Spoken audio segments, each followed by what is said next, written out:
Dira-t-on un jour heureux comme un musulman en France? Bonne question. Suivez-moi. En 1987, François Mitterrand déclarait à la Sorbonne « Je veux que les usages et les coutumes français soient suffisamment vigoureux pour se défendre eux-mêmes, mais pas se défendre en excluant, se défendre en recevant, et en faisant la démonstration que désormais cela fait partie de nous. Encore faut-il que les autres le veuillent.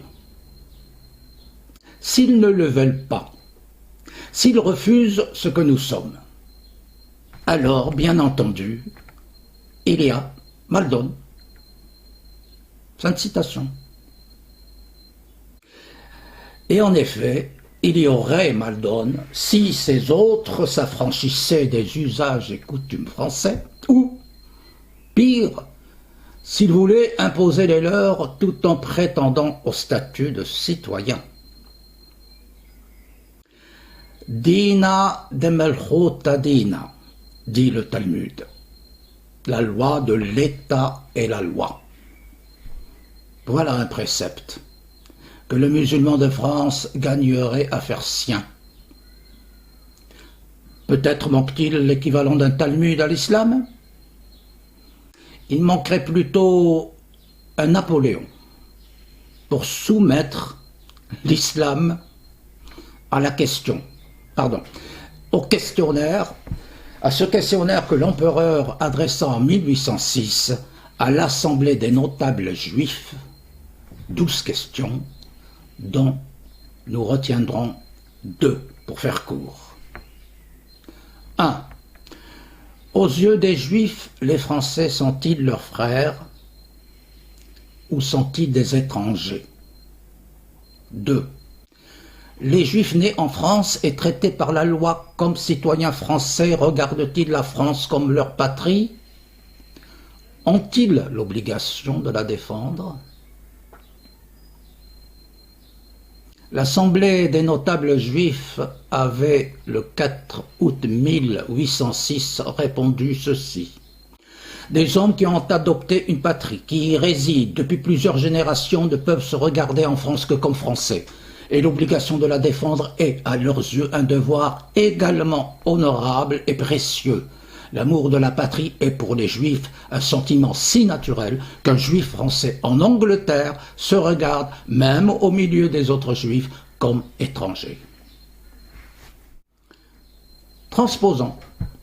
Un Français musulman de passage au Caire se regarderait-il au milieu des autres musulmans comme étranger? Qu'est-ce qui primerait pour lui? L'appartenance à la religion ou à la nation? À la foi ou à la raison?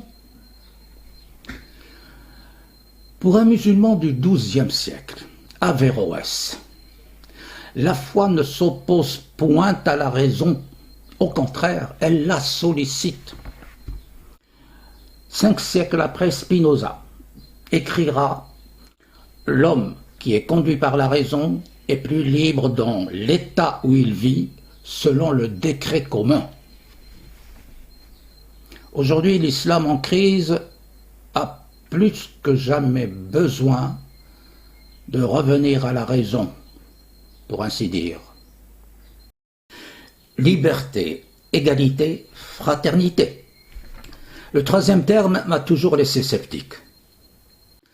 À mon sens, la fraternité n'est qu'une aspiration, au mieux une déclaration de principe, alors que la laïcité est un contrat.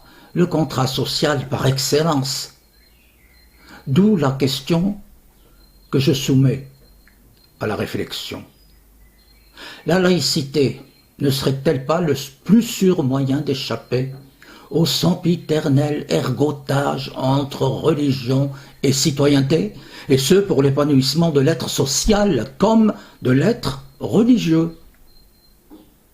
Autant rêver que la France osera un jour soumettre à référendum le changement de sa devise républicaine, liberté, égalité, laïcité,